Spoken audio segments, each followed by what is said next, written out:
El despertar. ¿Qué es eso del despertar? Yo creo que los que estamos aquí, a lo mejor en algún momento hemos podido escuchar e incluso hacer nuestro, aunque haya sido de manera pasajera, que el despertar es algo que sucede de pronto. No sé, que vas andando por la calle y de pronto te despiertas. Como se cuenta, entre comillas, que le pasó a Newton con la célebre ley de la gravedad cuando le cayó una manzana encima. El hombre no tenía ni idea y de pronto, ¡plac! Idea la ley de la gravedad. Es verdad que hay algunas personas que, me imagino que de buena fe, trasladan esta idea, ¿no?, de que el despertar es algo que ocurre, como también dice que le ocurrió a Buda, ¿no?, que se puso debajo del árbol Bodhi a meditar y ¡plac!, se despertó. Bueno, en la medida en que este tipo de cosas nos vamos tomando en serio, en la medida en la que vamos estudiando, vamos indagando, vamos conociendo, vamos dándonos cuenta de que el despertar no se produce de golpe y porrazo. Como mucho, lo que acontece es que, como si fuera un vaso que se va llenando de agua, gota a gota, el vaso se va llenando de agua. Por las vivencias que se van teniendo, por la gente que se va conociendo, por las cosas que vamos leyendo, por los vídeos que vamos viendo, pero sobre todo por las vivencias que vamos viviendo, el vaso se va llenando de agua. Sin prisa, sin pausa, sin que tengamos incluso conciencia del ritmo al que se va llenando, pero el vaso se va llenando de agua. Y hay una gota, en un momento determinado, que es la que desborda el vaso. Una gota cae, el vaso ya estaba a rebosar y esa gota desborda el vaso. Y esa gota es la que, al desbordar el vaso, ese desborde del vaso implica que veamos la vida de una forma distinta. Y empezamos a vivir también de una manera distinta. Podríamos pensar entonces que se ha producido este acontecimiento de golpe y porrazo, pero no ha sido así. Esa gota que ha desbordado el vaso, lo ha desbordado porque antes el vaso se ha ido llenando, se ha ido llenando, se ha ido llenando. Nos vamos a un ámbito no espiritual, al ámbito científico. Claro, Newton no descubre la ley de la gravedad porque de golpe y porrazo le caiga una manzana encima. Él llevaba lustros investigando acerca de lo que después denominó ley de la gravedad, mucho tiempo. Y la caída de la manzana fue la gotita que hizo que se colmara el vaso. Fue la gotita que le dio una pista definitiva para que pudiera ya formular la ley de la gravedad.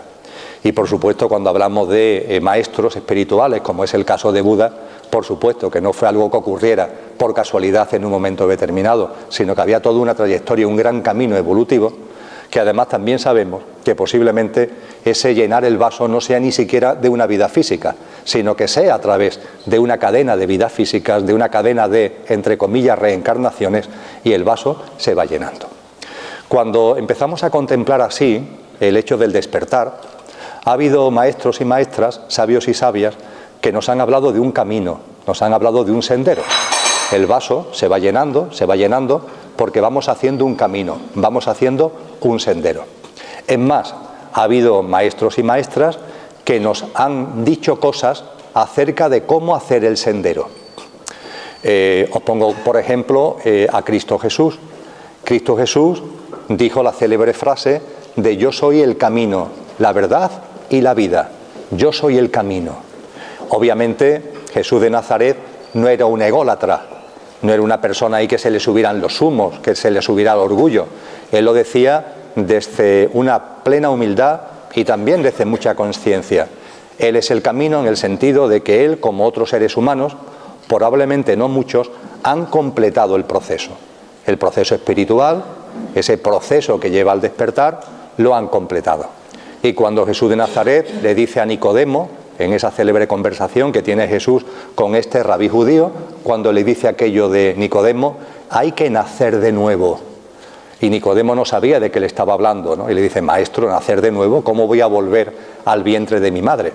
Y Jesús compasivamente le comenta, Nicodemo, tú eres un maestro judío y no sabes de qué te estoy hablando.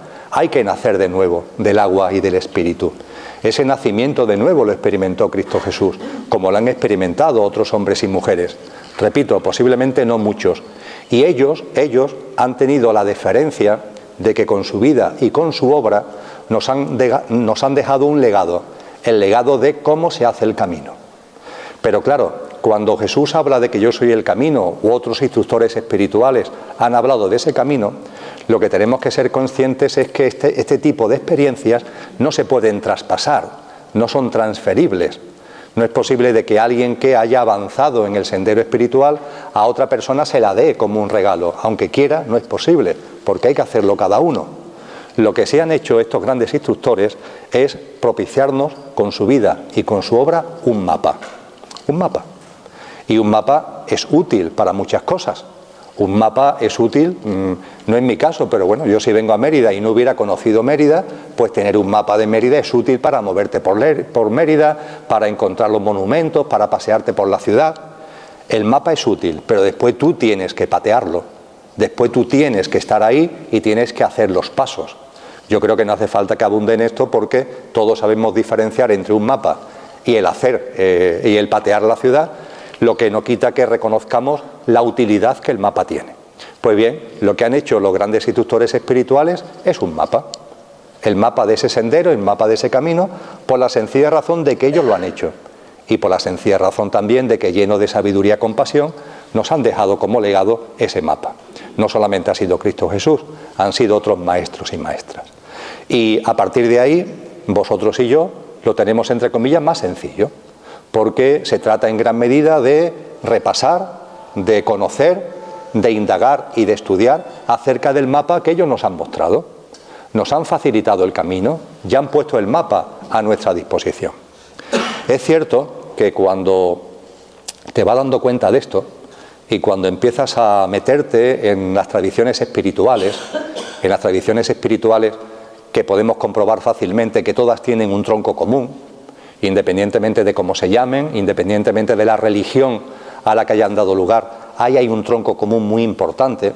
Cuando se va escarbando dentro de esas tradiciones espirituales, dentro de tantos textos en los que se basan esas tradiciones espirituales, muchos de ellos textos muy antiguos, algunos se pierden en la noche de los tiempos, muchos de ellos estamos hablando de muchos siglos, incluso de miles de años. Cuando vas estudiando, cuando vas indagando estos textos, te vas dando cuenta también de que prácticamente todo está escrito. Que antes que nosotros ya ha habido seres humanos que, porque han vivido, entre comillas, antes que nosotros, lo mismo somos nosotros mismos en otra encarnación, pero vistos linealmente como contemplamos las cosas, antes que nosotros han dicho ya las cosas que ahora mismo nos están interesando. Cuando actualmente hay afortunadamente además, forma parte, ¿no?, del ciclo evolutivo de la humanidad, hay una efervescencia en conciencia, a veces tendemos a pensar que estamos inventando cosas nuevas o que nos estamos dando cuenta de las cosas por primera vez, y no es así. Eso no es cierto. Podríamos poner muchos ejemplos, pero pongo, por ejemplo, un botón de muestra que creo que es suficientemente conocido por vosotros y por vosotras: el mindfulness, el aquí ahora, la práctica del ahora. Importantísima, por cierto, fundamental, sin ningún tipo de dudas, de esa práctica del ahora, de ese poder del ahora, de ese vivir en el momento presente, de la atención y la concentración que ello conlleva. Todos los instructores espirituales han insistido al respecto. Es algo muy importante y haré referencia a ello a lo largo de esta tarde. Pero ahora bien, lo que tenemos que ser conscientes es que esa práctica está escrita hace muchísimo tiempo, en muchos textos. Solamente un ejemplo os pongo: los Yoga Sutras de Patanjali. Posiblemente a este texto haga referencia en alguna otra ocasión durante esta tarde. Esos Yoga Sutras de Patanjali lo tenéis a vuestra disposición en Internet. No tienen ninguna ciencia el descubrirlo actualmente, porque a través de la red está a nuestra disposición, pero lo que sí es importante es recordar que estos Yoga Sutras, en su versión escrita, proceden del siglo II después de Cristo, y que en tradición boca a oído, antes de que tuviera forma escrita, se remontan a no menos del siglo III o IV antes de Jesús. Es decir, que estamos hablando de un texto que tiene aproximadamente unos 2500 años. Pues bien, en ese texto, entre otras cosas, se nos habla claramente de la práctica de la hora, se nos habla claramente de lo que denominamos mindfulness, y se habla de ello además con una seriedad, con una contundencia y con una sapiencia que llama al asombro. Lo que quiero decir con esto es que en demasiadas ocasiones, en el momento presente, entendemos que estamos descubriendo cosas y no estamos descubriendo cosas. Modestamente estoy aquí ante vosotros y yo me considero fundamentalmente un divulgador. no un inventor, no un descubridor, sino un divulgador. Y lo que voy a hacer esta tarde es compartir con vosotros y con vosotras, a modo de divulgador, cosas que han dicho otros, esos sabios y sabias, esos maestros y maestras, hace mucho tiempo, acerca del sendero espiritual que conlleva el proceso de despertar. Lo voy a hacer evidentemente de una manera breve, de una manera sintética.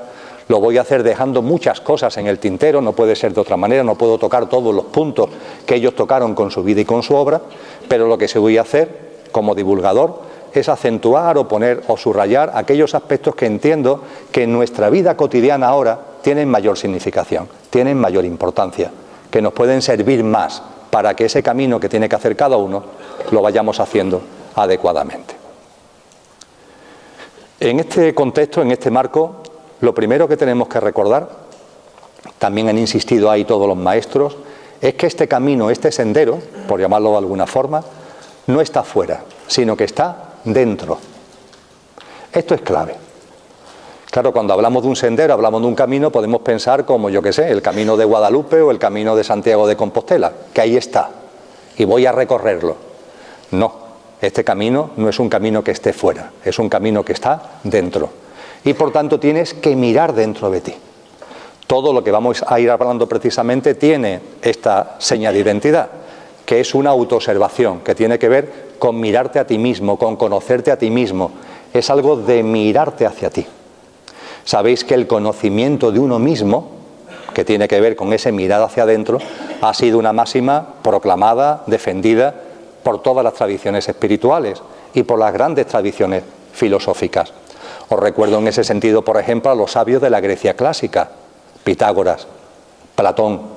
Ellos decían: conócete a ti mismo, porque si te conoces a ti mismo, conocerás al ser humano, conocerás el universo y conocerás a Dios. Fijaros la importancia de conocerse uno mismo, de mirar hacia adentro. Y cuando en el siglo VI a.C. construyeron el templo dedicado a Apolo, a las afueras de Atenas, en la localidad de Delfos, que se dedicó al oráculo de los dioses, donde se ubicó el oráculo de los dioses, en el pronaos de entrada, en el frontispicio de acceso al templo, pusieron, en griego claro, conócete a ti mismo. Tú que vienes, vamos a saber de dónde, de cualquier punto del Mediterráneo antiguo, buscando esa divinidad, buscando ese encuentro con lo divino, ahí lo tiene la respuesta, en la misma entrada del templo. Conócete a ti mismo. El conocimiento de uno mismo es fundamental. En las lecturas que venimos haciendo, Lola, yo, algunos amigos y amigas, en las lecturas que venimos haciendo sobre ese conocimiento de uno mismo, hay un texto que nos ha llamado muchísimo la atención. Me ha llamado tanto la atención que cuando me desplazo, junto con, entre comillas, mis libros, es decir, los libros que llevan mi nombre, los libros que he escrito, ahora siempre los llevo conmigo, porque he encontrado en él una obra fundamental de conocimiento de uno mismo. El título del libro es El conocimiento de sí mismo, precisamente. El autor posiblemente no suene, porque es un autor muy conocido en el ámbito oriental, pero poco conocido todavía en Occidente. Se llamó Taimmi, T-A-I-M-N-I, I-K Taimmi, T-A-I-M-N-I. No escribió muchos libros. Ahora bien, los libros que escribió son fundamentales. Él murió en 1979, fue catedrático de Física y Química de una universidad hindú y fue una persona de una enorme espiritualidad, teósofo y posiblemente yogi, aunque él nunca lo reconoció. Pero si buscáis su aspecto físico en Internet, vais a comprobar que estamos ante un absoluto yogi. Pues bien, él no escribió muchas obras, ya digo, escribió unas cuantas. Escribió La ciencia del yoga, que es un libro que trata precisamente de los Yoga Sutras de Patanjali, a los que antes hacía mención. Escribió otro libro excelso que se llama El hombre, Dios y el universo, también está a vuestra disposición en Internet, un libro que aborda la cosmogénesis, el origen de todo cuanto existe, el proceso de configuración del cosmos, lo inmanifestado, lo manifestado, hasta el surgimiento finalmente de la humanidad y del ser humano. Y escribió un libro, que es al que hago referencia y por lo que lo he sacado a colación, que se llama El conocimiento de sí mismo. Y en el conocimiento de sí mismo, Taimmi, el libro lo tenéis ahí a vuestra disposición, profundiza en lo que muchas tradiciones espirituales han puesto a nuestro alcance, sobre todo desde la perspectiva de lo que esas tradiciones espirituales denominan la constitución sextenaria, que no es otra cosa que el reconocimiento de los distintos componentes que tiene el ser humano.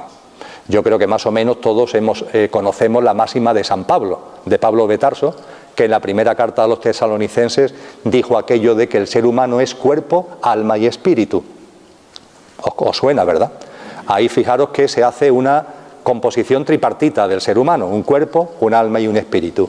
Es verdad que en las escuelas más antiguas, en las escuelas de misterio del antiguo Egipto, de la antigua Grecia, en las escuelas de Cienflorechina, en los libros de Vedanta, en las escuelas de Brahmanes, se iba más allá y se hablaba de una constitución no de 3 partes, sino de 3 componentes, la constitución septenaria. De ello bebe Taimi y nos lo ofrece en su obra. Yo también voy a beber de eso a lo largo de la charla que vamos a compartir. Pero he sacado esto a colación, lo de este libro de Taimi, lo he sacado a colación por el hecho de que todas las tradiciones espirituales y todos los maestros y maestras nos han hablado con claridad de la importancia de mirar hacia adentro, de que el sendero no está fuera, que tienes que mirar hacia adentro. Y será dentro de ti, precisamente, será dentro de ti donde se produzca ese nacer de nuevo, en lenguaje cristiano, donde se produzca esa iluminación, en lenguaje budista. Será dentro de ti y será como consecuencia de un proceso. En este punto me gusta recordar, porque es una expresión bellísima de lo que estoy compartiendo, me gusta recordar a un místico cristiano y a un santo cristiano, místico y santo. Me refiero a Agustín de Hipona, a San Agustín.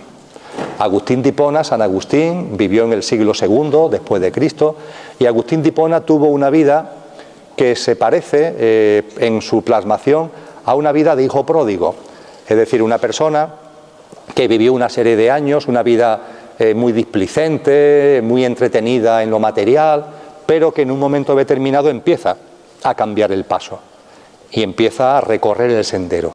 Y hay un momento concreto donde el recorrido de ese sendero le permite percibir cosas que antes no percibía. Diríamos que se produce su transformación, esa transformación de la que también nos habló otro místico cristiano, San Juan de la Cruz, cuando habló de la transformación en Dios. El más perfecto grado de perfección a que en esta vida se puede llegar, dejó escrito de puño y letra San Juan de la Cruz, es la transformación en Dios, ni más ni menos. Ese es el auténtico nacer de nuevo, esa es la auténtica iluminación, transformándonos en lo que ya somos, vivir con la divinidad que todos atesoramos. Pues bien, Agustín de Hipona nos dejó un libro que se titula, el título lo dice todo, se titula Confesiones, y ahí nos confiesa su vida, nos confiesa la parte de su vida en la que andó por ahí, enfrascado en cuestiones materiales, y también nos narra la parte de su vida en la que empezó a atender a los temas de conciencia, de espiritualidad y a desarrollarse en ese sendero. Y en el libro 10, porque son 12 libros, el libro de confesión, aunque no es muy gordito, son 12 libros, en el libro 10, apartado 27, Agustín de Hipona nos narra el momento cumbre en el que la gota desborda el vaso. Pero insisto, no es que se produzca de pronto, es que el vaso se había ido llenando y hay una gota que lo desborda. Y ese momento culmen nos lo narra de la siguiente forma. Dejó escrito Agustín de Hipona: tarde os amé, hermosura tan antigua y tan nueva, tarde os amé. Él escribe tarde porque tardó años, a una edad, esto llegó a una edad que ahora mismo nos puede parecer todavía joven, pero fue a los 30 y pocos años y en aquellos momentos era una edad avanzada, entre comillas. De ahí que él hable de tarde os amé, hermosura tan antigua y tan nueva, tarde os amé. Y dice seguidamente: y he aquí que vos estabais dentro de mí, y yo de mí mismo estaba fuera, y por de fuera yo os buscaba. Estabais conmigo y yo no estaba con vos. Entiendo personalmente que no se puede expresar de una forma más sintética, más clara y más bella, porque es la historia vuestra y la historia mía. Y he aquí que vos estabais dentro de mí, y yo de mí mismo estaba fuera, y por de fuera yo os buscaba. Estabais conmigo y yo no estaba con vos. ¿Cuánto tiempo gastamos, entre comillas, buscando fuera, queriendo encontrar fuera lo que tenemos dentro? Y desde luego la vida llena, la vida plena, el reencuentro genuino y el recuerdo genuino de lo que es y de lo que somos está dentro. De ahí la importancia de que, hablando del mapa, del sendero que hemos de recorrer, en nuestro proceso de conciencia y en nuestro desarrollo espiritual, este primer elemento que estoy subrayando: mira hacia adentro, conócete a ti mismo, busca dentro de ti, el sendero no está fuera, es un mensaje clave, es un mensaje fundamental. El segundo gran consejo que nos han dado esta gente tan insigne es que ese mirar hacia adentro no puede caer o no debe caer en el autoengaño. Tenemos que mirar hacia adentro y tenemos que hacerlo, por supuesto, sin sentimiento de culpa, sin sentimiento de carga, pero desvelando cómo verdaderamente somos. Porque, y creo que esto se va a entender fácilmente, si se trata de recorrer un sendero y ese sendero está dentro de mí, la primera pregunta que nos tenemos que hacer es: ¿cómo arranco? ¿Cómo inicio el sendero? Yo esta mañana, para venir de Sevilla a Mérida, he tenido que arrancar, he tenido que comenzar el camino. El camino hay que arrancar, el camino hay que comenzarlo. ¿Y ese camino de dónde arranca? Muy sencillo, de dónde estamos. Es una perogrullada, ¿verdad? Pero se nos suele olvidar. Si queremos hacer el sendero, ese sendero comienza donde estamos ahora. Y nos tenemos, por tanto, que centrar en el dónde estamos ahora, es decir, en el cómo somos. Sin sentimiento de culpa, sin sentimiento de carga, pero desde luego sin autoengaños. ¿Cómo soy? A partir de ahí puedo iniciar el proceso de transformación, pero si no miro para mí y no miro cómo soy, ¿a dónde voy a ir? Si me fabrico de mí una imagen idílica y falsa, ¿qué transformación voy a cometer? Tengo que mirarme y tengo que aceptarme tal como soy para, a partir de ahí, comenzar el proceso de transformación. Pero es clave que me reconozca y que me acepte. Y esto no es siempre sencillo, por la sencilla razón de que cuando estamos hablando de estas cosas, a la mayoría de nosotros le gustaría ser de otra forma. Le gustaría estar ya más avanzado, entre comillas. Y claro, la realidad se impone.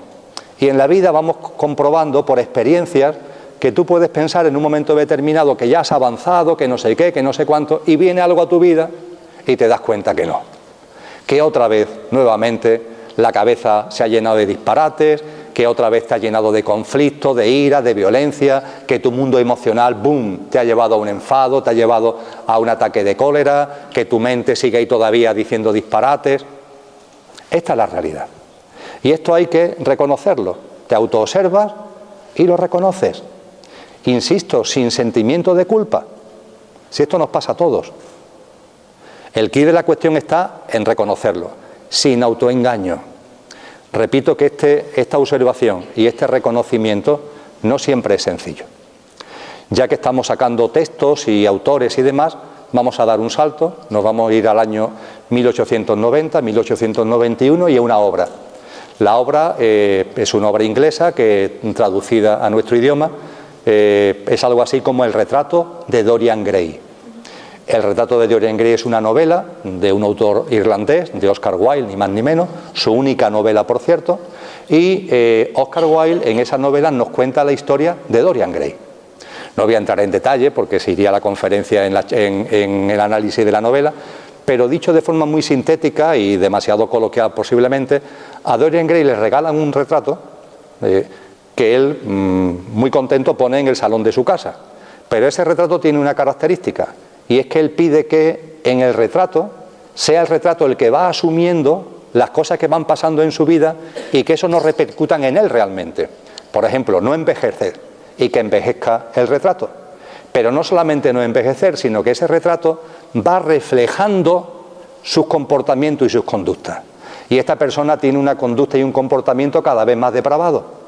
Y eso hace que el retrato se vaya transfigurando, se vaya demonizando, se vaya convirtiendo en un ser horripilante como consecuencia de la vida que él lleva.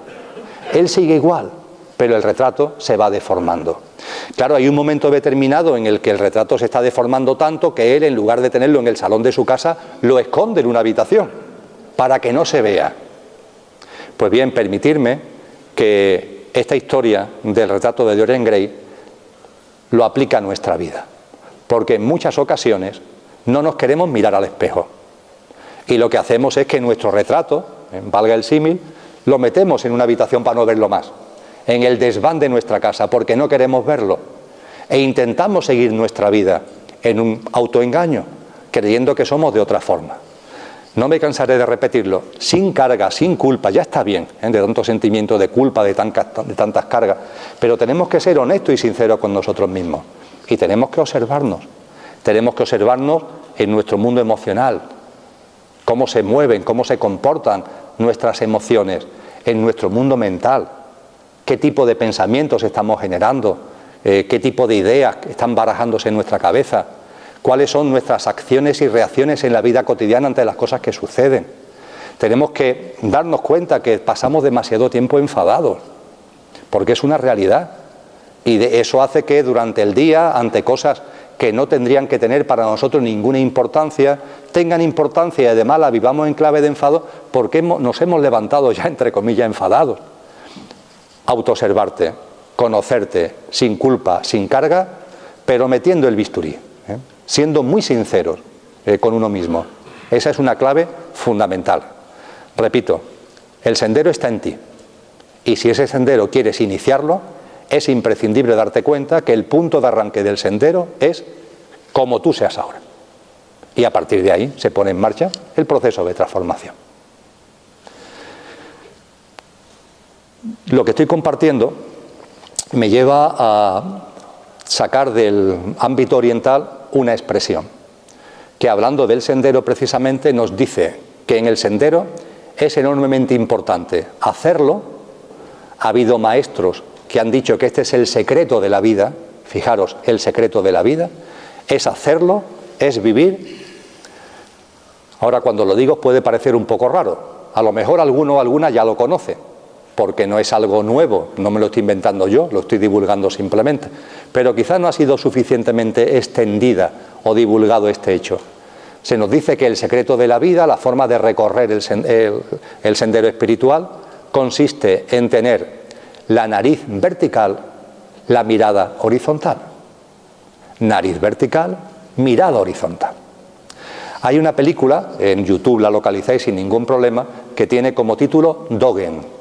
Dogen es el nombre de un sabio que en lo que es nuestra Edad Media aproximadamente vivió en Japón y fue de hecho el que llevó el Zen a Japón. Y esta persona, ya cuando tenía muchos años, tenía fama de santo y vivió en un monasterio, como abad de un monasterio retirado en una parte de Japón. Ese monasterio estaba localizado en una provincia japonesa que tenía un gobernador. Y esto es verídico, esto que narra la película es verdad. Este gobernador empezó a tener una serie de sueños extraños y este gobernador, que andaba muy metido en los temas del sota, caballo y rey, de lo material, empezó a hacerse preguntas trascendentes. ¿Quién soy? ¿De dónde vengo? ¿A dónde voy? Y en última instancia, ¿cuál es el secreto de la vida y cómo debo vivir la vida? Y le preguntó a la gente que le rodeaba, a sus asesores, a sus consejeros. Y los asesores y consejeros no tenían ni idea qué decirle, no tenían ni idea qué responderle. Como no encontraba respuesta, preguntó: ¿hay alguien que le pueda dar respuesta a mis inquietudes? Y una persona le dijo: mire, efectivamente, no muy lejos de aquí vive un hombre santo. Es un monje que, si lo llamas, posiblemente venga. Él no debió fiarse mucho porque envió a los soldados a por él. En cualquier caso, a Dogen, cuando le dijeron que el gobernador quería verlo porque quería plantearle dudas espirituales, Dogen se ofreció sin ningún tipo de problema e hizo el camino con un monje joven.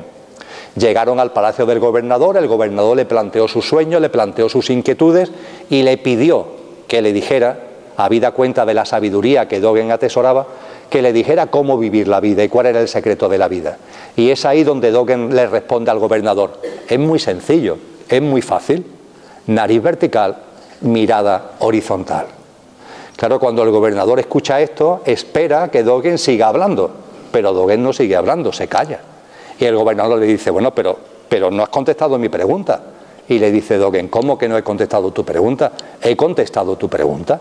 Tú me preguntabas por el secreto de la vida, cómo vivir la vida, y le estoy diciendo que la respuesta es nariz vertical, mirada horizontal.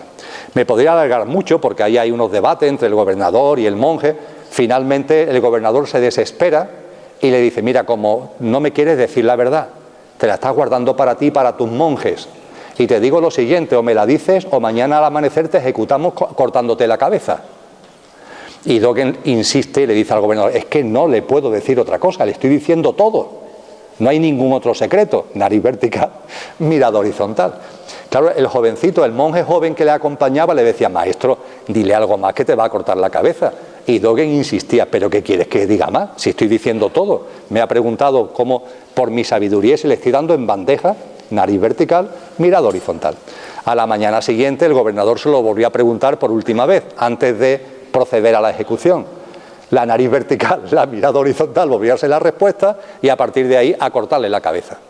Es verídico, y lo narra la película, que en el momento en el que el verdugo le va a cortar la cabeza, el gobernador se dio cuenta de lo que le estaba diciendo y mandó parar la ejecución. El gobernador comprendió qué es lo que le estaba diciendo Dogen con eso de la nariz vertical y la mirada horizontal. Aquí estamos hablando del sendero, estamos hablando del despertar, no como algo que acontece por casualidad, sino que es fruto de un camino que vamos haciendo. Pues bien, en ese camino, en ese sendero, efectivamente, como muy bien expresó Dogen y han expresado sabios y sabias, la forma de hacerlo es con la nariz vertical y la mirada horizontal. La nariz vertical, ¿qué es? Lo que compartíamos hace un momento. Mira dentro. Eso es la nariz vertical. En el aquí ahora. Céntrate en ti, tal como eres ahora. Obsérvate, conócete, métete dentro de ti. No te autoengañes. Sin carga, sin culpa. Métete dentro. Reconócete. Comprueba cómo es tu mundo emocional, comprueba cómo es tu mundo mental, comprueba cuáles son tus acciones, tus reacciones. Conócete. Esa es la nariz vertical. Y nos dan o acompaña a esta nariz vertical un consejo muy importante. Mirada horizontal. Mirada horizontal. ¿Qué es esto de la mirada horizontal? Estamos hablando metafóricamente de un camino interior. Y en todo camino hay un horizonte, ¿verdad? Un horizonte hacia el que avanzar. Tenemos que estar en el aquí ahora, porque los pasos se dan en el aquí ahora. Pero a su vez tenemos que estar mirando al horizonte. Es decir, tenemos que tener un referente hacia donde avanzar. Si me queréis que lo diga de una forma más clara, un modelo. Es importante tener un modelo. Y el modelo que cada uno tenga el que considere oportuno. Aquí hemos hablado de Cristo Jesús, hemos hablado de Buda, hemos hablado de San Juan de la Cruz, de Agustín de Hipona, de Dogen, etcétera, etcétera. Alguien que te sirva de referente. Alguien que haya avanzado en el camino y que te sirva a ti de referente, para que con su vida y con su obra tú puedas tener unas pautas, puedas tener un modelo que hacer propio. Esto es muy importante. No se trata de hacer seguidismo de nadie, bajo ningún concepto, porque el sendero está en ti, lo tienes que recorrer tú. Pero es muy importante tener un horizonte. En el ámbito del budismo se habla del horizonte del bodhisattva. ¿El bodhisattva qué es? Es un ser humano que a través de es una dimensión álmica y espiritual que a través de su cadena de encarnaciones como ser humano completa el sendero. Ha llegado al final del sendero y que toma la decisión de seguir aquí. No porque ya necesite seguir avanzando, porque ya ha completado el ciclo espiritual, pero sigue aquí por amor, para acompañar no solamente al ser humano, sino a todos los seres vivos en su proceso de despertar. Bueno, pues en el budismo se habla mucho de la figura del bodhisattva como ese horizonte hacia el que mirar, al que tener como referencia.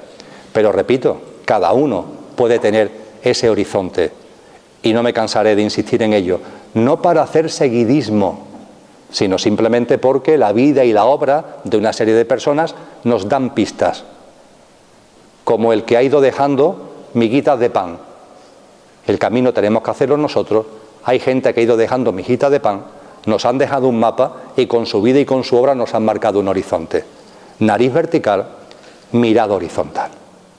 Por tanto, en este arranque estoy compartiendo con vosotros y con vosotras la importancia de recordar de que estamos hablando con el término despertar, no de algo que ocurre por casualidad y de golpe y de pronto, sino de un sendero. Estamos hablando de que ese sendero está dentro de nosotros mismos. Estamos hablando de que como está dentro de nosotros mismos, obligatoriamente no puede ser de otra forma. Ese sendero tiene un punto de arranque que es cómo somos, dónde estamos en este momento, la importancia de conocernos, de autoobservarnos sin carga, sin culpa, pero de profundizar de verdad ahí, no caer en el error de Dorian Gray, profundizar de verdad en nosotros y a partir de ahí ir avanzando en el sendero con esta mirada vertical, centrado en nosotros, y con esa nariz vertical centrado en nosotros y con esa mirada horizontal, con un horizonte hacia el que queremos avanzar. A partir de ahí, los maestros y maestras nos han dicho más cosas. Quiero poner ahora el énfasis en lo siguiente. Seguro que todos los presentes habéis escuchado hablar de los mandamientos cristianos. Dice la Biblia que Dios, entre comillas, se los dio a Moisés, las tablas de la ley. Cuando escuchamos hablar hoy día de los mandamientos cristianos, vamos a reconocer que nos parece, no digo a todos, pero a muchos, nos parecen un poco tontos, como un cuento de niños. Es más, si escarbamos dentro, si nos observamos, podemos incluso darnos cuenta, vamos a ser sinceros, que hay algo que lo rechaza. Pero no por su contenido intrínseco, sino porque esos mandamientos nos lo han vestido de pecado y nos los han vestido de infierno. Tienes que cumplir estos mandamientos porque si no pecas, y como pecas, vas al infierno. Y claro, cuando vamos poco a poco avanzando en el sendero y nuestra espiritualidad va madurando, este tipo de cosas se hacen inadmisibles. Pecado, infierno. ¿De verdad alguien en su sano juicio puede pensar que estos maestros y maestras que han sido no solamente sabios, sino de un amor pleno, van a hablar en términos de pecado, de infierno? ¿Alguien en su sano juicio puede pensar esto? Y claro, estamos ya cansados de que nos hayan hablado de los pecados, de no sé qué, que no sé cuánto. Hemos empezado a intuir que ahí hay mucha manipulación, mucha tergiversación. Y eso hace, permitirme que lo diga así, que hayamos cogido los mandamientos y los hayamos metido en un cajón. Y ya está. Bien. Esta es la primera reflexión en lo que quiero tocar ahora. Segunda reflexión. Los mandamientos pertenecen al ámbito del cristianismo. Y en ellos se incluyen consejos de vida. Consejos de vida. No robes, no mientas, no mates. Todos lo sabemos más o menos, ¿verdad? Bien. ¿Qué sucede si atendemos y observamos otras tradiciones espirituales serias? Pues nos puede sorprender quizás, pero en todas también hay unos consejos de vida que se parecen bastante a los mandamientos cristianos. Nos vamos, por ejemplo, al ámbito del budismo, que citaba hace un momento. En el ámbito del budismo nos encontramos con los denominados paramitas. Posiblemente el término paramita no os suene demasiado. Tenemos a nuestra disposición ese magnífico instrumento que es Internet, poner paramitas y os vais a encontrar unos consejos de vida. Los paramitas tienen dos versiones, la versión corta, que son 6 consejos, la versión larga, que son 10 consejos. Son consejos de vida. Como hace el cristianismo, lo hace el budismo. Y también sucede en las más antiguas de las tradiciones espirituales, a las que podemos actualmente acceder, que es el hinduismo. El hinduismo, quizás por ser la más antigua, plasma estos consejos de un modo, permitidme que lo diga así, más sabio. Lo hace a través de una expresión que no sonará chino, porque esos consejos se conocen en hinduismo como yama ni yama. Yama, guión, ni yama. El yama ni yama. ¿Qué es esto del yama ni yama? Consejos de vida. Yama son comportamientos que deberías quitar de tu vida. Y niyama son conductas, comportamientos que deberías meter en tu vida. Por ejemplo, en el ámbito del yama se parece bastante a los mandamientos cristianos, aunque tienen, me parece, mayor profundidad. Nos dice, elimina de tu vida la codicia. Tiene que ver con el no robar, ¿verdad? Lo que ocurre es que la codicia, la no codicia es más amplia, porque hay gente que es codiciosa y no roba porque le da miedo. No vaya a ser que me pillen. pero interiormente llevan la codicia. Y además, la codicia puede ser de temas materiales, pero también de temas inmateriales, cosa que con el no robar no se ve tan claro. Por ejemplo, la envidia es una manifestación de la codicia. A ti te gustaría ser como el otro, te gustaría tener como el otro, te gustaría tener la personalidad, la forma de ser, los talentos, los dones del otro. Y entonces lo envidias. Eso es consecuencia de la codicia. En el Yama se habla, no seas codicioso. En el Yama se nos dice, por ejemplo, elimina de tu vida la mentira y practica la veracidad. También en el cristianismo se dice no mientas. En el ámbito hinduista se habla de la importancia de la veracidad. Este tipo de consejos nos pueden parecer un tanto para niños chicos, pero cuando profundizamos en ellos tienen mucha importancia. Por ejemplo, esto que acabamos de comentar de la veracidad. Esta mañana leyendo un texto lo compartíamos, lo leí yo. Fijaros, la importancia de la veracidad, ¿cuál es? Tiene otra serie de implicaciones, pero si tú aspiras a la verdad, si aspiras a conocer la verdad, si aspiras a conocer lo real, y estamos hablando de despertar, esa aspiración la lleva dentro. Si tú aspiras a conocer la verdad, ¿cómo en tu vida cotidiana vas a mentir? ¿Cómo puedes pensar que mintiendo de alguna forma va a llegar a tu vida la verdad? Eso es imposible.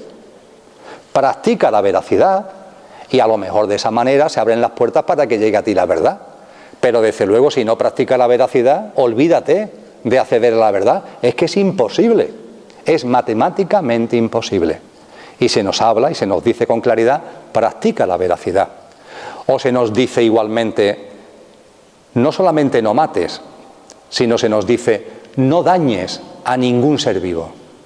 Vive sin dañar a ningún ser vivo. Qué potencia, ¿verdad?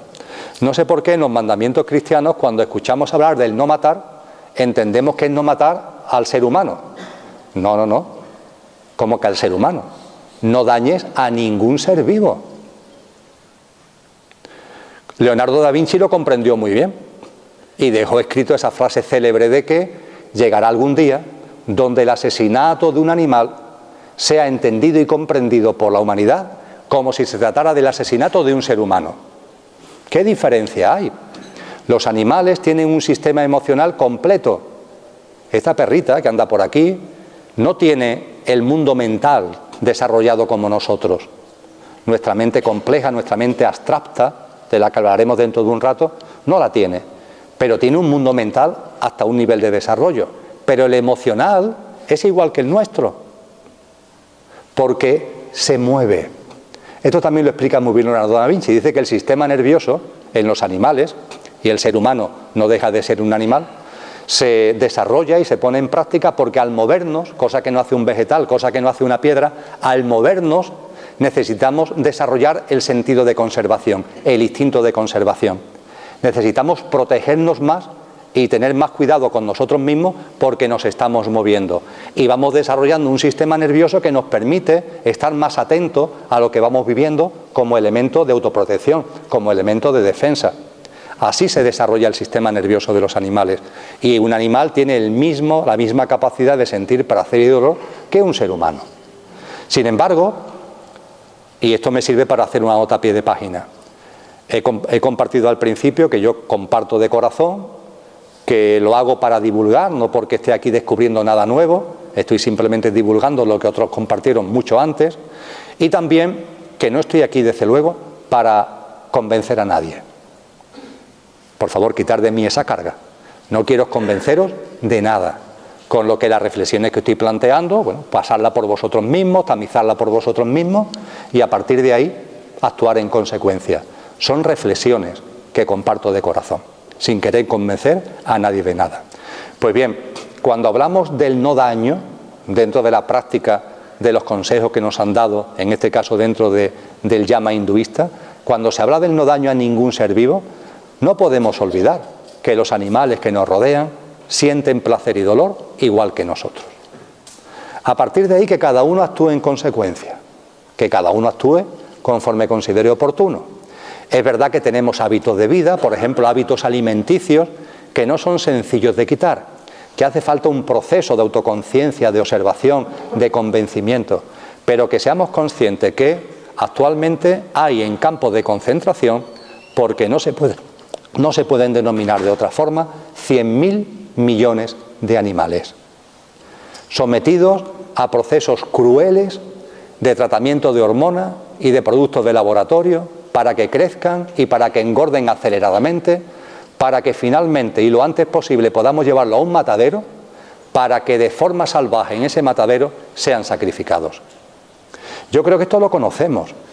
Lo que sucede en los mataderos, me dicen que hace no mucho apareció un programa en televisión. Nosotros, como no vemos la tele, sabemos solamente por referencia. Pero sí conocemos, por ejemplo, un vídeo de Paul McCartney que tiene como título precisamente si las paredes de los mataderos fueran de cristal, nadie comería carne. Porque lo que se hace allí son salvajadas auténticas contra seres vivos. Pero es que además esos seres vivos llegan al matadero después de haber pasado un proceso durísimo por campo de concentración.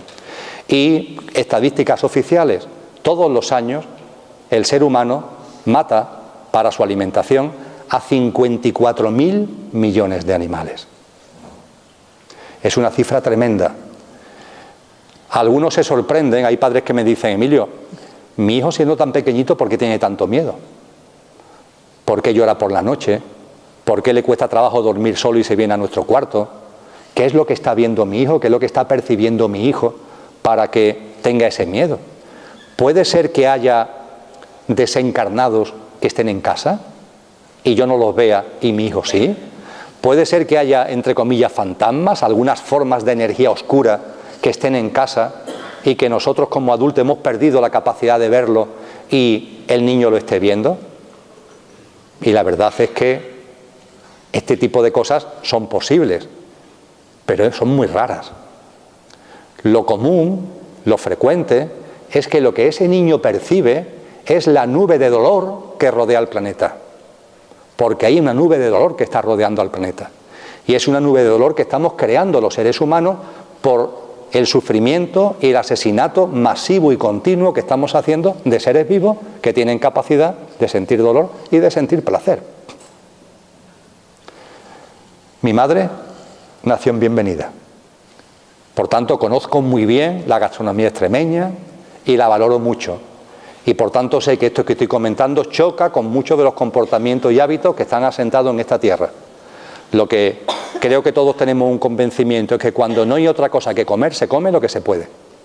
Pero cuando podemos ya elegir, nos tenemos que plantear seriamente por qué voy a comer alimentos que están delante mía como fruto del daño tremendo y masivo a multitud de seres vivos.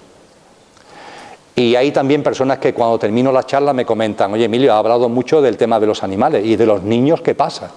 De los niños que pasan hambre, ¿qué pasa? Por favor, estamos hablando de la compasión. Y por supuesto que esa compasión llega al ser humano. Yo estoy hablando de que no nos quedemos solo en el ser humano y que vayamos más allá. Y por supuesto que esa compasión está ahí cuando estamos contemplando, cuando vivimos, cuando conocemos las vicisitudes de tantos seres humanos y esos niños que pasan hambre. Claro que también hay que movilizarse al respecto. Pero no se olvide una cosa, mantener a 100.000 millones de seres vivos, de animales, en campos de concentración, cuesta al año, estadísticas oficiales, 3,5 billones de euros. 3,5 billones de euros. El programa de alimentación que según Naciones Unidas habría que desarrollar para que no hubiera hambre en el mundo, tiene un coste de 54.000 millones.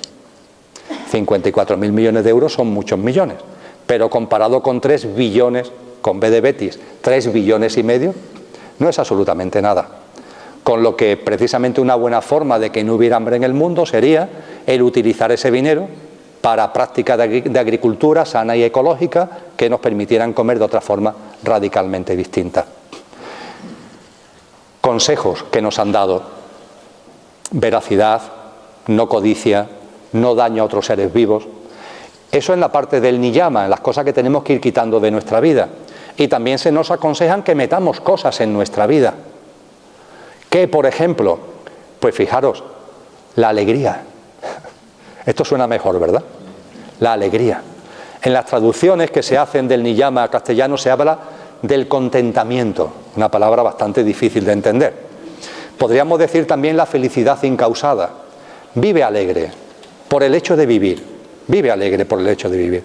No busques razones para vivir con alegría. Vive alegre porque la vida en sí ya debe ser alegría.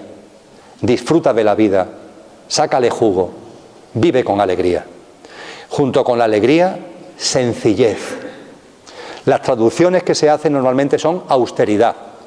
Está bien lo de austeridad, pero vamos a llamar las cosas por su nombre. A lo que se nos llama es a ser sencillos, a llevar una forma de vida sencilla.